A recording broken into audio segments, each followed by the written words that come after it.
আপনারা দেখছেন ২১শে টেলিভিশন। জলবায়ুর বিরূপ প্রভাব মোকাবেলায় প্রতিশ্রুতির অর্থ দেওয়ার তাগিদ শেখ হাসিনার COP26 সম্মেলনে 4 প্রস্তাব। স্কুল শিক্ষার্থীদের টিকাদান শুরু, প্রতিদিন 40,000-এর লক্ষ্যমাত্রা, দ্রুতই পূর্ণ শিক্ষা কার্যক্রম চালুর আশা। ই কমার্স কেলেঙ্কারিতে 28 প্রতিষ্ঠানের নাম, শীঘ্রই প্রতিবেদন, গ্রাহকের পাওনা পরিশোধের রুল। প্রথম দল হিসেবে টি-20 বিশ্বকাপের সেমিতে ইংল্যান্ড, ছিটকে গেল শ্রীলঙ্কা।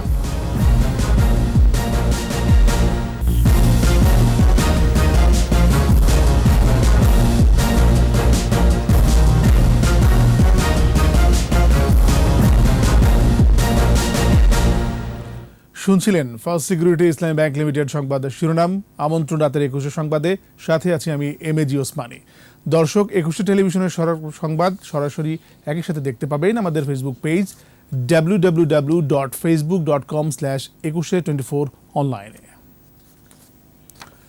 জলবায়ু পরিবর্তনের বিরূপ প্রভাব মোকাবেলায় বিশ্বের ধনী ও উন্নত দেশগুলোকে প্রতিশ্রুতির অনুযায়ী অর্থ দেওয়ার আহ্বান জানিয়েছেন প্রধানমন্ত্রী শেখ হাসিনা। স্কটল্যান্ডের গ্লাসগোতে বিশ্ব জলবায়ু সম্মেলন COP26-এ দেয়া ভাষণে তিনি উচ্চ কার্বন নিঃসরণকারী দেশগুলোকে তাদের ভবিষ্যৎ পরিকল্পনা তুলে ধরা সহ 4 দফা প্রস্তাবও দেন। আরও জানাচ্ছেন দুলি মল্লিক। পৃথিবীকে জলবায়ু পরিবর্তনের প্রভাব থেকে বাঁচাতে গ্লাসগোতে বিশ্ব জলবায়ু সম্মেলন COP26 বিশ্ব নেতাদের সাথে এতে যোগ দেন প্রধানমন্ত্রী শেখ হাসিনা। বলেন, বিশ্বের জলবায়ু ঝুঁকিপূর্ণ দেশের তালিকায় শীর্ষে বাংলাদেশ। মাত্র 0.47% কার্বন নিঃসরণ করলেও বড় মাত্রায় ক্ষতি পোহাতে হচ্ছে এদেশকে। While contributing less than 0.47% of global emissions, Bangladesh is one of the most climate vulnerable countries. এ অবস্থায় বিশ্ববাসীর কাছে 4 দফা প্রস্তাব তুলে ধরেন শেখ হাসিনা। এর মধ্যে প্রথমে উচ্চ কার্বন নিঃসরণকারী দেশগুলোকে সতর্ক করেন তিনি।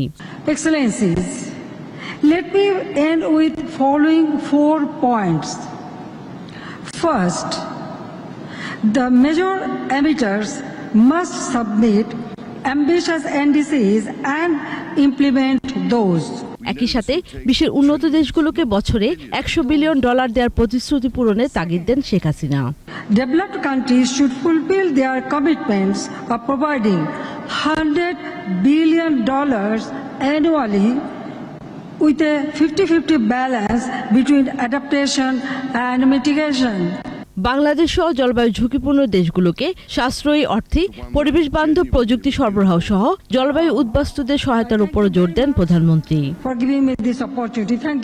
দুলি মল্লিক, ২১শে টেলিভিশন। এর আগে ধনী দেশগুলোর কাছে জলবায়ু ঝুঁকিপূর্ণ দেশের অর্থায়ন চাহিদার স্বীকৃতির দাবি জানান প্রধানমন্ত্রী শেখ হাসিনা। প্যারিস চুক্তি বাস্তবায়নে CVF এবং কমনওয়েলথ দেশগুলোর যৌথ পদক্ষেপের পাশাপাশি বাস্তবসম্মত, অন্তর্ভুক্তিমূলক এবং স্থানীয়ভাবে প্রাধান্য দিয়ে সমাধান খুঁজে বের করার উপরও গুরুত্ব আরোপ করেন তিনি। স্কটল্যান্ডের গ্লাসগো থেকে আরও জানাচ্ছেন সাইদুল ইসলাম। COP26 সম্মেলনে কমনওয়েলথ প্যাভিলিয়নে CVF Commonwealth high level discussion on climate prosperity partnership শীর্ষক আলোচনায় প্রধান অতিথির বক্তব্য দেন বাংলাদেশের প্রধানমন্ত্রী Sheikh Hasina. The development needs of the CVF and the Commonwealth members will have to be taken into account. প্রধানমন্ত্রী বলেন, জলবায়ু পরিবর্তন এখন একটি বৈশ্বিক এবং আন্তঃসীমান্ত সমস্যা এবং এর মারাত্মক পরিণতি থেকে কোনো দেশেই মুক্ত নয়।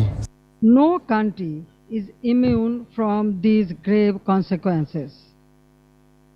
The increased number of climate disasters and their impacts have brought the vulnerable countries at a tipping point of unalterable damage. Sheikh Hasina বলেন, জলবায়ু দুর্যোগের ক্রমবর্ধমান সংখ্যা এবং নাজুক দেশগুলোকে অপূরণীয় ক্ষতির অগ্রভাগে দাঁড় করিয়েছে, যা বিশ্বব্যাপী খাদ্য, জ্বালানি, স্বাস্থ্য এবং অর্থনৈতিক নিরাপত্তাকে প্রভাবিত করছে। Which are really very badly affected due to this climate change will be able to dedicate themselves how to save the countries, how to save nature, how to save or build their own country or the world's vulnerable countries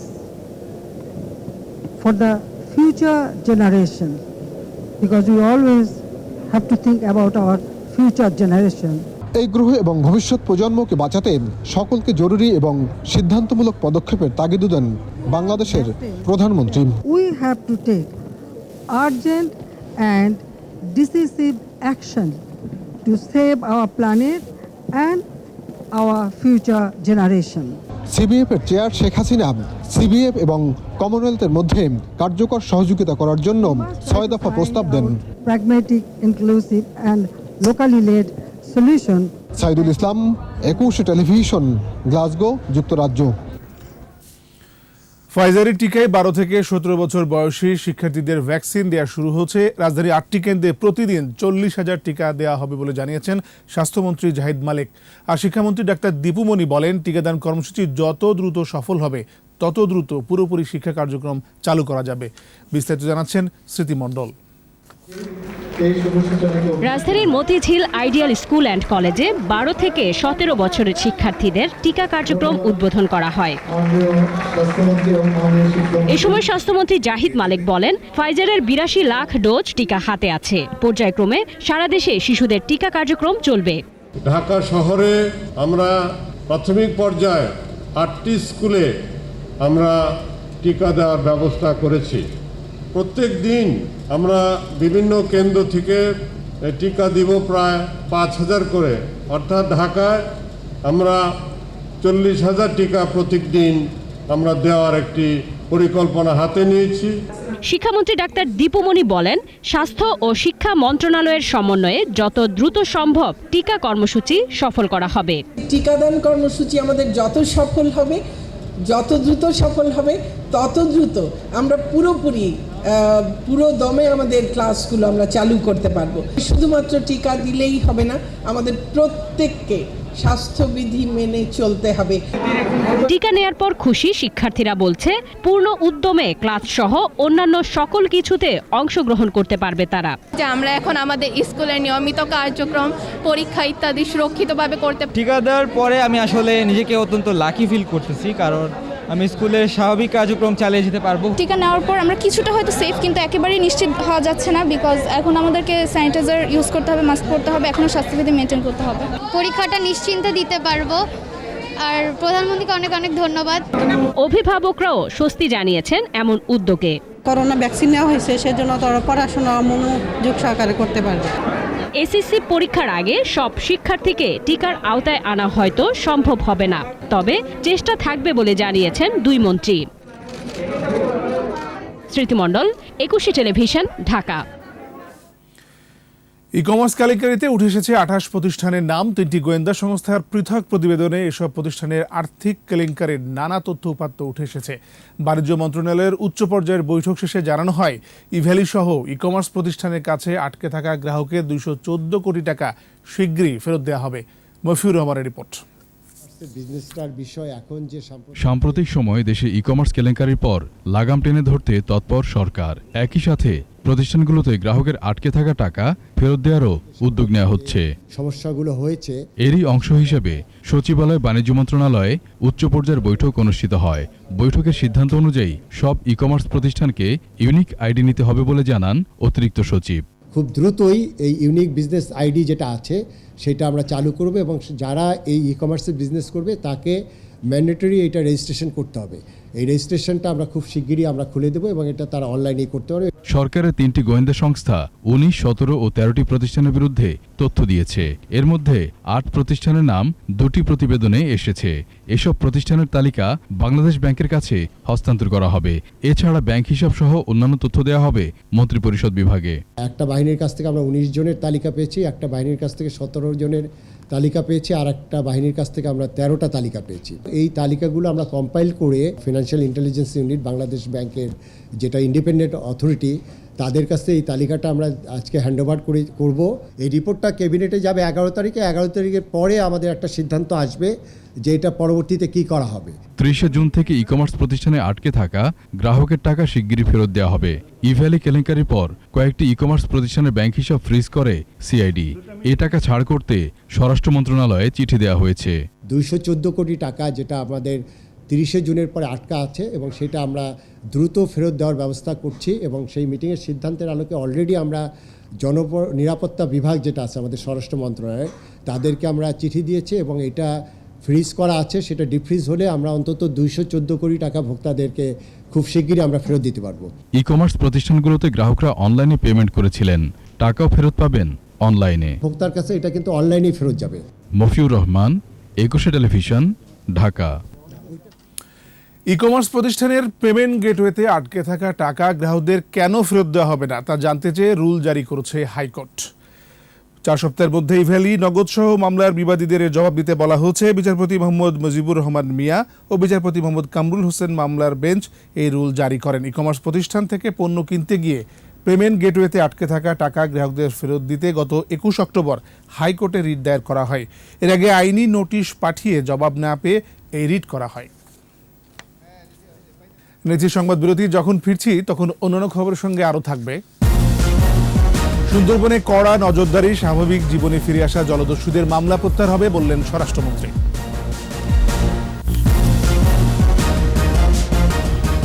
আবারও আমন্ত্রণ রাতের 21 সংবাদে। দেশের অর্থনৈতিক উন্নয়নের দক্ষ জনশক্তির সদ্ব্যবহারই প্রথম এবং প্রধান কাজ বলে মন্তব্য করেছেন রাষ্ট্রপতি মোহাম্মদ আব্দুল হামিদ। মানব সম্পদের শ্রেষ্ঠ অংশ যুব সমাজকে আত্মনির্ভরশীল করে গড়ে তুলতে সংশ্লিষ্টদের প্রতি নির্দেশ দিয়েছেন রাষ্ট্রপ্রধান। আকবর হোসেন সুমনের রিপোর্ট। দক্ষ যুব সমৃদ্ধ দেশ বঙ্গবন্ধুর বাংলাদেশ প্রতিপাদ্যে উদযাপিত হচ্ছে জাতীয় যুব দিবস। ওসমানী মিলনায়তনে বঙ্গভবন থেকে যুক্ত হয়ে দিবসের উদ্বোধন করেন রাষ্ট্রপতি মোহাম্মদ আব্দুল হামিদ। দিক নির্দেশনামূলক বক্তব্যে দেশের অর্থনৈতিক সমৃদ্ধি ও উন্নয়নে দক্ষ যুব সমাজের ভূমিকা তুলে ধরেন রাষ্ট্রপ্রধান। মানব জীবনের শ্রেষ্ঠ সময় যৌবনকাল এবং মানব সম্পদের শ্রেষ্ঠ অংশ যুব সমাজ। তাই দেশের অর্থনৈতিক উন্নয়নে আমাদের প্রথম ও প্রধান কাজ হচ্ছে আমাদের ডেমোগ্রাফিক ডিভিডেন্ড এর সদ্ব্যবহার করা, যে সেজন্য যুবদেরকে উৎপাদনশীল কর্মকাণ্ডে ব্যাপকভাবে সম্পৃক্ত করতে হবে। সম্ভাবনার পাশাপাশি মানব সৃষ্ট সংকটের চ্যালেঞ্জ মোকাবেলার প্রস্তুতি নিতে যুব সমাজের প্রতি আহ্বান জানান রাষ্ট্রপতি। সম্ভাবনার পাশাপাশি যুব সমাজের সামনে চ্যালেঞ্জও অনেক। দারিদ্র্য, অশিক্ষা, কর্মসংস্থানের অভাব, অপরাধ ও সহিংসতা সমাজে বিশৃঙ্খলা ও অস্থিরতার জন্ম দেয়। এই ব্যাপারেও যুব সমাজকে দৃঢ় পদক্ষেপ নিতে হবে। শুধু নিজে ভালো থাকলে চলবে না, অন্যরাও যাতে ভালো থাকে সে চেষ্টাও করতে হবে। কাঙ্ক্ষিত বাংলাদেশ বিনির্মাণে যুব সমাজকে অগ্রসৈনিক হিসেবে আখ্যা দেন রাষ্ট্রপ্রধান। দেশকে কাঙ্ক্ষিত লক্ষ্যে নিয়ে যেতে অব্যাহত উন্নয়নের কোনো বিকল্প নেই, আর যুব সমাজ এই ক্ষেত্রে অগ্রসৈনিক হিসাবে ভূমিকা পালন করবে। আকবর হোসেন সুমন, একুশে টেলিভিশন, ঢাকা। ধর্ষণ ও হত্যা মামলা ছাড়া সুন্দরবনের দস্যুদের সব মামলা প্রত্যাহার করা হবে বলে জানালেন স্বরাষ্ট্রমন্ত্রী আসাদুজ্জামান খান কামাল। দস্যুমুক্ত সুন্দরবন দিবস উপলক্ষে বাগেরহাটের রামপালে আত্মসমর্পণ করা জলদস্যুদের পুনর্বাসনে ঘর, দোকান, নৌকা, গবাদি পশু হস্তান্তর অনুষ্ঠানে এই কথা বলেন স্বরাষ্ট্রমন্ত্রী। সুন্দরবনে আর কোনো অপরাধ করতে দেওয়া হবে না। প্রতিনিধিদের সহায়তায় জসিম জুয়েলের রিপোর্ট।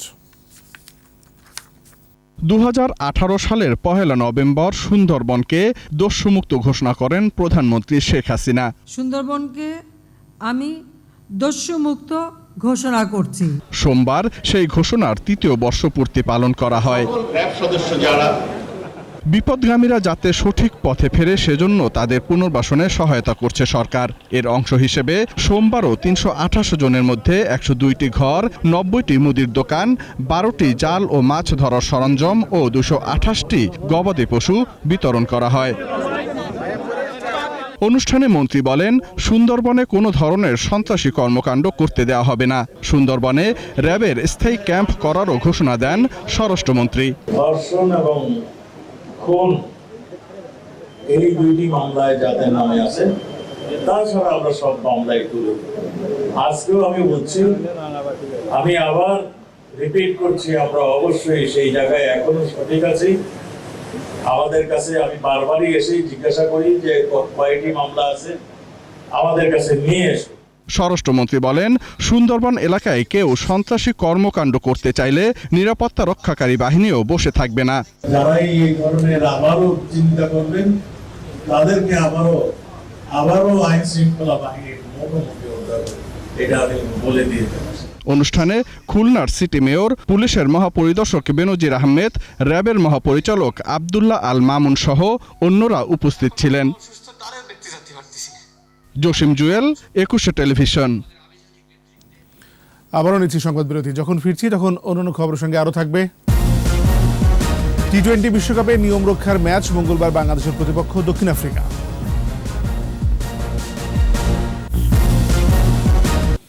আর এরই সাথে শেষ করছি রাতের 21 সংবাদ। যাবার আগে ফার্স্ট সিকিউরিটি ইসলামী ব্যাংক লিমিটেডের সংবাদ শিরোনামগুলো আরও একবার। জলবায়ুর বিরূপ প্রভাব মোকাবেলায় প্রতিশ্রুতির অর্থ দেওয়ার তাগিদ শেখ হাসিনার। COP26 সম্মেলনে 4 প্রস্তাব। স্কুল শিক্ষার্থীদের টিকাদান শুরু, প্রতিদিন 40,000-এর লক্ষ্যমাত্রা, দ্রুতই পূর্ণ শিক্ষা কার্যক্রম চালুর আশা। ই কমার্স কেলেঙ্কারিতে 28 প্রতিষ্ঠানের নাম, শীঘ্রই প্রতিবেদন, গ্রাহকের পাওনা পরিশোধের রুল। প্রথম দল হিসেবে টি-20 বিশ্বকাপের সেমিতে ইংল্যান্ড, ছিটকে গেল শ্রীলঙ্কা।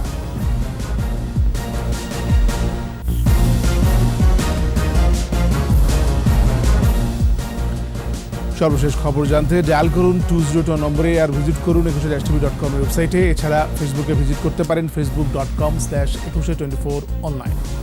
21 খবর দেখুন, 21 সাথেই থাকুন, স্বাস্থ্যবিধি মেনে চলুন, সুস্থ থাকুন।